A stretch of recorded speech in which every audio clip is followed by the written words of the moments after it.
pasamos a la última ponencia de esta mesa, que versa sobre psicosomática en la mente-cuerpo, a cargo de José Cuadros Fernández, doctor en Ciencias Biológicas, embriólogo clínico y director del laboratorio de la clínica FIF Madrid.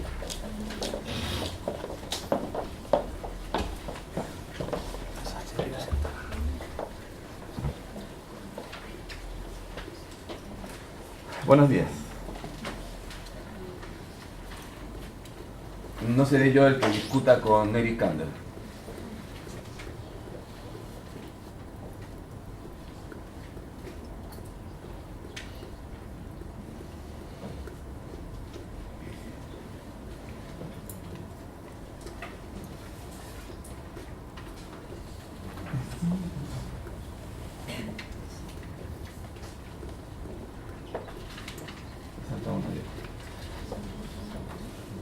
¿Por qué ante una circunstancia estresante, un terremoto, por ejemplo, pero un terremoto no los de aquí, los de mi tierra, yo soy peruano de origen, 7 grados en la escala de Richter para arriba, ¿por qué una circunstancia estresante? Una final de la Champions League, por ejemplo, somos varones, los símiles, ¿no?, del fútbol han salido varias veces ya, una final de la Champions League, ¿por qué una circunstancia estresante en la vida? Para algunas personas las pueden asumir con racionalidad, con calma.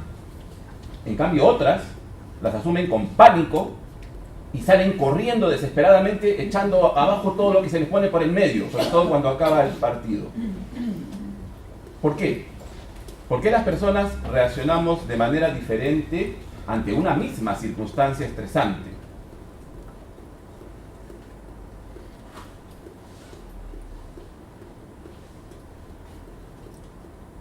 En el año 2010, el equipo de Eric Nestler en Nueva York publicó este trabajo. A mí me llamó mucho la atención en su momento, por el interés que tengo en los aspectos psicobiológicos de la hipnosis. Y en este trabajo, curiosamente, seleccionaron un grupo de ratones resistentes al estrés. La imagen no es del artículo, pero no había ratoncitos en el artículo y por eso cogí esta. Ratones naturalmente resistentes al estrés. Dentro de un grupo de ratones los selecciona mediante técnicas de rechazo y conductas de evitación. En fin, seleccionan 2 poblaciones de ratones: resistentes al estrés y susceptibles al estrés. Y encontraron que los ratones resistentes al estrés expresaban en mayor cantidad el factor de transcripción delta FOSB. Da igual el nombre, el factor de transcripción son aquellos factores que regulan la expresión de otros genes. En este caso encontraban los ratones resistentes al estrés expresaban en mayor cantidad este factor de transcripción. Los genes Diana de este factor de transcripción, entre otros, bueno, esto era particularmente en el nucleus accumbens, que eso también es interesante porque es la zona de la recompensa, el placer, el miedo, ¿verdad? Justamente en esta zona era donde se expresaba en mayor cantidad delta FOSB. Y uno de los genes Diana era el SC1. La proteína SC1 es una molécula antiadhesión de la matriz extracelular. ¿Eso qué significa? Que en estos ratones resistentes al estrés que expresaban en mayor cantidad delta FOSB, tenían mayor cantidad de SC1, por lo tanto, la matriz extracelular en los cerebros, en el núcleo accumbens específicamente de estos ratones, permitía una mayor fluidez, mayor crecimiento de conexiones nerviosas, plasticidad neuronal. Interesante, ¿verdad? En este caso, o sea, si ya es interesante esto que os estoy contando de los ratoncitos, es que este grupo que continúa trabajando con estos temas, se les ocurrió una idea para mí genial. Recurrieron a una colección de cortes de cerebro humanos, la Dallas Brain Collection. Esa es una herramienta que tienen disponible en un centro en Dallas, que les permite acceder a cortes de cerebros de seres humanos con diferentes tipos de enfermedades, y también normales, por supuesto. Y entonces encontraron que los cerebros de individuos con depresión, que habían muerto, que tenían, pues eso, que habían sido diagnosticados de depresión, expresaban menos delta FOSB y menos SC1, menos que los cerebros de individuos normales. Por lo tanto, en este artículo, en este trabajo, concluían que la mayor expresión del delta FOSB en el nucleus accumbens, pues permitía una resistencia al estrés en los individuos que lo expresaban, y además los capacitaba mejor para combatir la depresión, porque además el delta FOSB por lo visto es la vía de la fluoxetina. ¿De acuerdo? Entonces, en este momento, en 2010 ya, cuando leí yo este artículo, entonces ya empecé a preguntarme y digo, ¿podría una intervención hipnótica regular la expresión de genes como el delta FOSB? O, de manera más general, ¿puede la hipnosis regular la expresión génica? ¿Hay evidencias de ello? Y si es así, ¿cómo sería el mecanismo a través del cual podría ocurrir esta comunicación mente-cuerpo? Bueno, los que me conocen saben que tengo debilidad especialmente por Ernest Rossi, lo considero uno de mis maestros.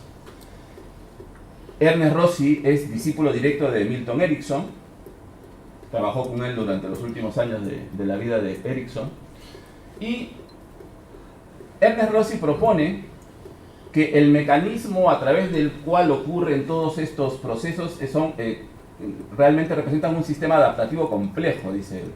A veces nosotros digo, los psicólogos, médicos, los que queremos investigar en este tema, queremos que nos encajen en matemáticas sencillas y no encajan en matemáticas sencillas. Es un sistema adaptativo complejo. Pero Rossi dice que podemos explicar, digamos, este sistema de comunicación mente-cuerpo mediante 4 niveles en la comunicación. 4 niveles en la comunicación mente-cuerpo. Hay un primer nivel, indicado con el número 1, en el cual dice todos los fenómenos psicosociales que actúan sobre nuestro cerebro, el sistema límbico hipotalámico, lo convierte. Eso es una transducción de información. O sea, señales del ambiente, también podrían ser señales internas, pero que el sistema límbico hipotalámico lo convierte en información. ¿Información de qué tipo? Hormonas, péptidos en general, que pueden circular a través del torrente sanguíneo y llegar hasta el segundo nivel. El segundo nivel corresponde al nivel celular. Estas hormonas, estos péptidos pueden llegar hasta la membrana celular y a través de segundos mensajeros llegar hasta el núcleo y modificar la expresión génica. Ese sería el nivel 2. Pero al modificar la expresión de estos genes, estos genes expresarían nuevas proteínas que en un nivel tercero ya modificarían a su vez el metabolismo de la célula en sí. Pero además, estas proteínas nuevas producidas por la célula luego saldrán de la célula, podrán llegar a diferentes tejidos y llegar inclusive al cerebro, o sea, cerrando ese bucle. Es un bucle cibernético que se cierra cuando esas proteínas atraviesan la barrera hematoencefálica para modificar ahora el cerebro. Y esto, además, dice Rossi, encaja con lo que se conoce como el ciclo básico de actividad de descanso de Kleitman, el BRAC, porque todo esto podría ocurrir en un lapso de tiempo de 90-120 minutos. 90-120 minutos, donde el proceso de modificación de la expresión génica podría ocurrir en un lapso de 20 minutos. Estas cifras son conocidas para los que nos gusta este tema, porque Rossi encaja esta teoría en lo que llama él el proceso creativo de 4 estadios. En el proceso creativo de 4 estadios, que se puede hacer además una analogía con el proceso hipnótico, realmente lo vamos a hacer. En el proceso creativo de 4 estadios, esta curva es una sola curva. Las oscilaciones son oscilaciones porque es un sistema adaptativo complejo, pero es una curva que dura esos 90-120 minutos. Es un ritmo biológico, es un ritmo ultradiano, ocurre varias veces en el día, en el cual podemos ver el estadio 1, recolección de datos, luego lo vamos a desarrollar. El estadio 2, el estadio de excitación, coincide con la inducción hipnótica. En el pico de la curva sería el momento creativo, el eureka, que continuaría en el mejor de los casos con el estadio 3, que es el estadio de la relajación, la iluminación, la relajación, que coincide también con esa relajación que solemos asociar con la hipnosis, para terminar finalmente con el estadio 4, el estadio de la verificación, importantísimo, lo vamos a desarrollar. Importantísimo también llamar la atención, es evidente, pero llamo la atención sobre que siendo ritmos biológicos de 90 a 120 minutos, pues durante el día podemos experimentar 6, por ejemplo, pero que también ocurre durante la noche, igual, con una periodicidad similar. Por lo tanto, durante la noche también podemos experimentamos varios de estos ciclos, yo 1 o 2. Pero bueno, eso depende de las horas de sueño. Entonces, todo este protocolo del proceso creativo de 4 estadios, Rossi lo ha estandarizado en un cuestionario que está disponible en su página web, la página web de ernestrossi.com, y que Ernest le dio en llamar The Creative Psychosocial Genomic Healing Experience. Es un cuestionario de fácil aplicación, pero que está pensado fundamentalmente para la investigación. O sea, Rossi dice que esto hay que evaluarlo para luego proponerlo para la clínica. Pero ahí está disponible en su página web si os interesa.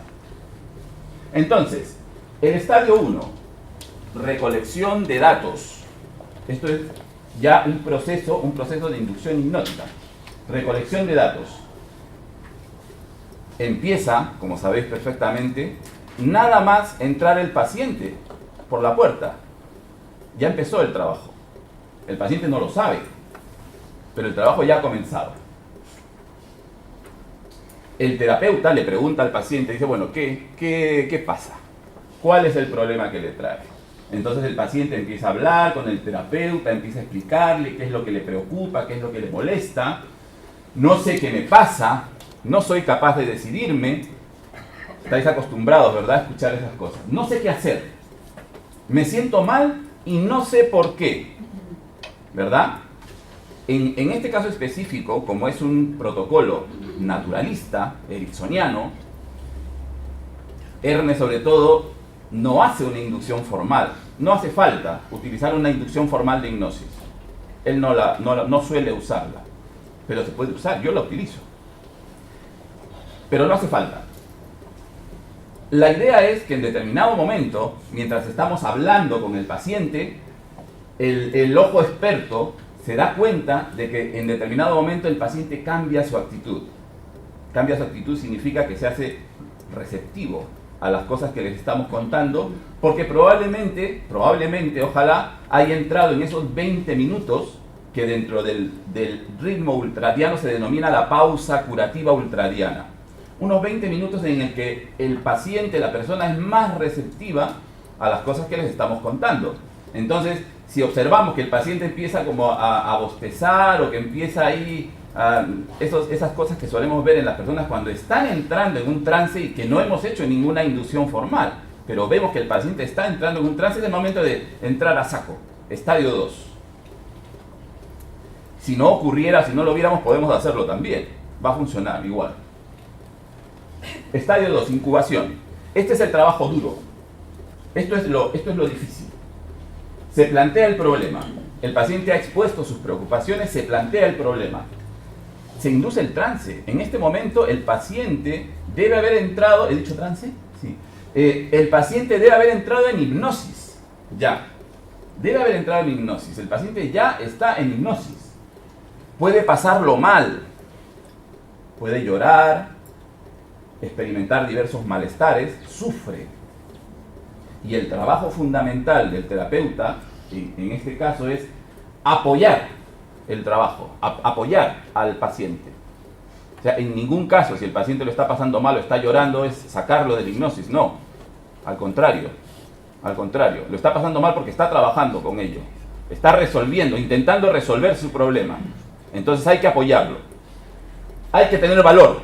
Estos son lo que Rossi llama heurísticos de procesamiento implícito. Sugestiones. Pero Rossi dice, no, sugestiones no. Heurísticos de procesamiento implícito. ¿Por qué? Porque en una sugestión uno le da al paciente la sugestión y espera que el paciente responda a la sugestión. Haga algo y el paciente lo hace. Eso es una sugestión. En este caso no. El heurístico de procesamiento implícito es, dice Rossi, es como que aceleras el coche, tú aceleras el coche, pero no sabes a dónde va a ir. Ese es el procesamiento implícito. El paciente dirá en qué dirección va ese coche. Entonces, hay que tener valor, coraje para seguir. El paciente está pasándolo mal, está llorando. Hay que tener coraje para seguir. Solo durante un momento más. Heurísticos de procesamiento implícito. Solo durante un momento más, hay un vínculo temporal, o sea, va a acabar, o sea, no lo vas a pasar mal todo el tiempo, va a acabar, tiene caducidad. Solo durante un momento más. Luego,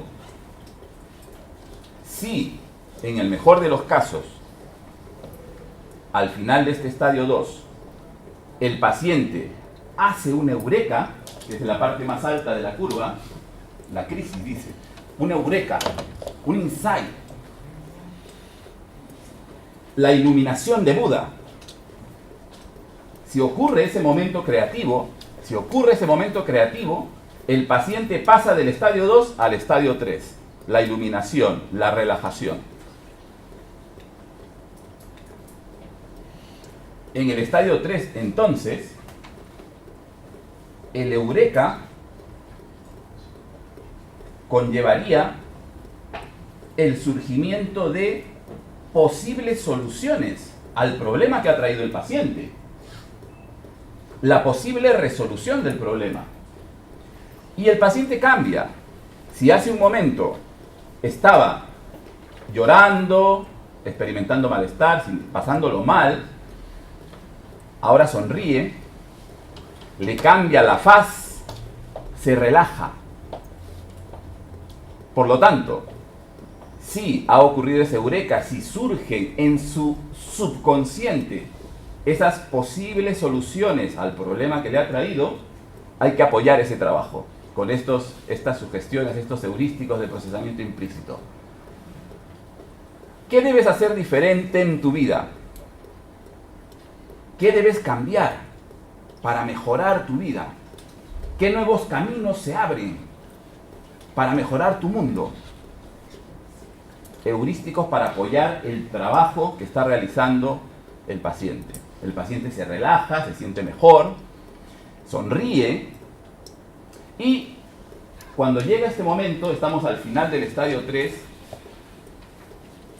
sacamos al paciente de la hipnosis. En este caso específico no hacemos una cuenta regresiva como en la hipnosis clásica. Realmente en este caso es decirle al paciente, así coloquialmente, sal cuando quieras, ¿no?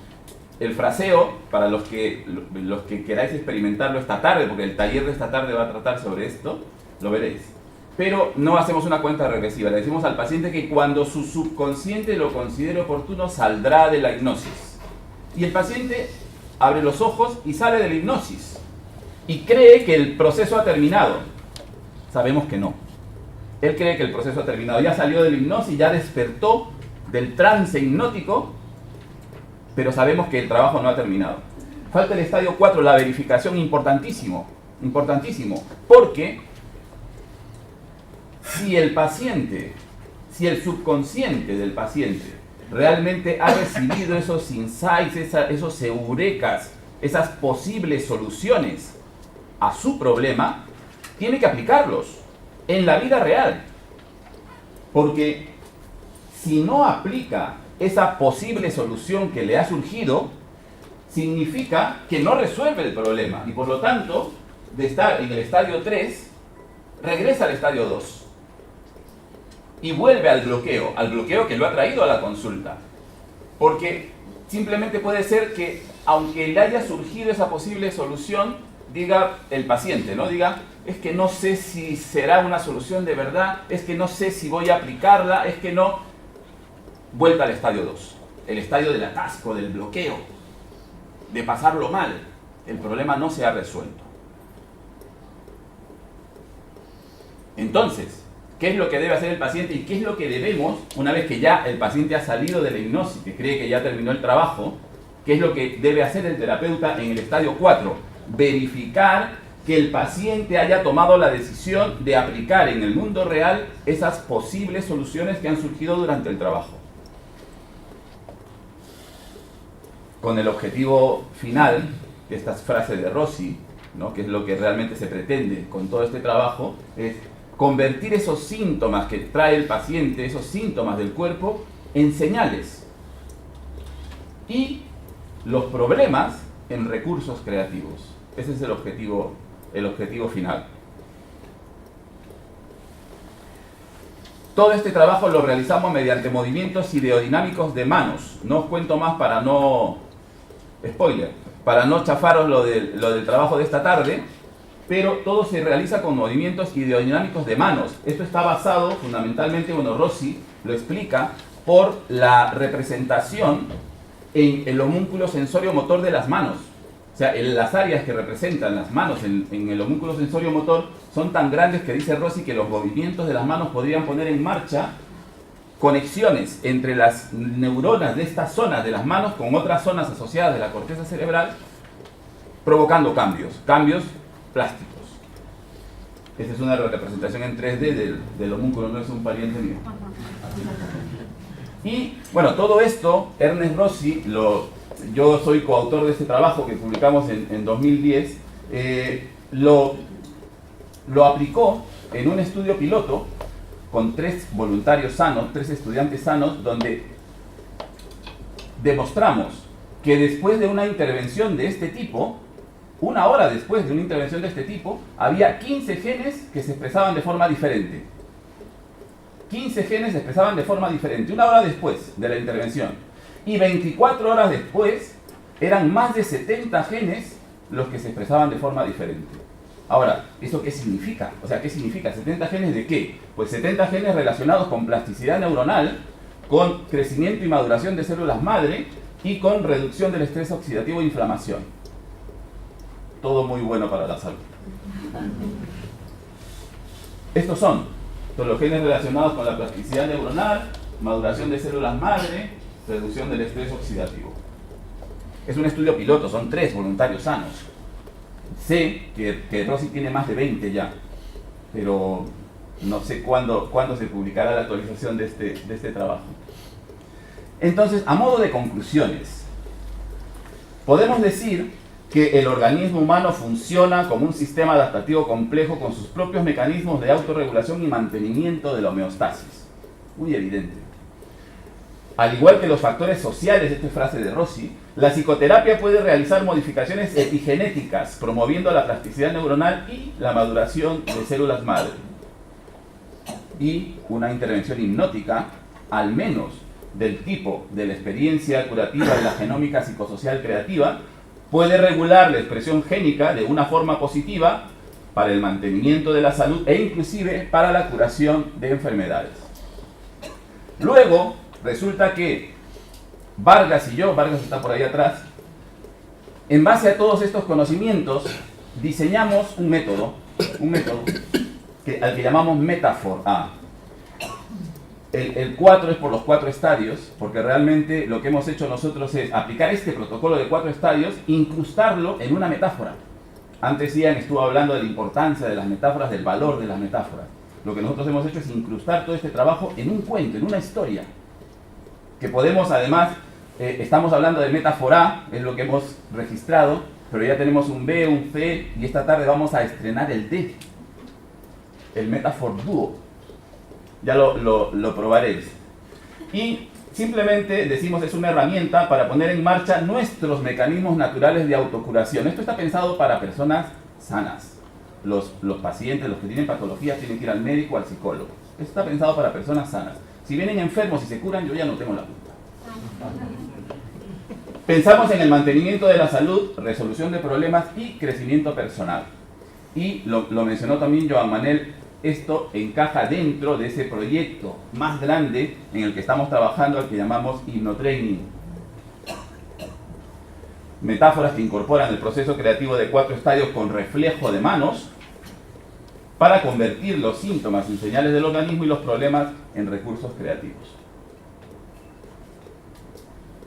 Gracias a vosotros y gracias a ellos también.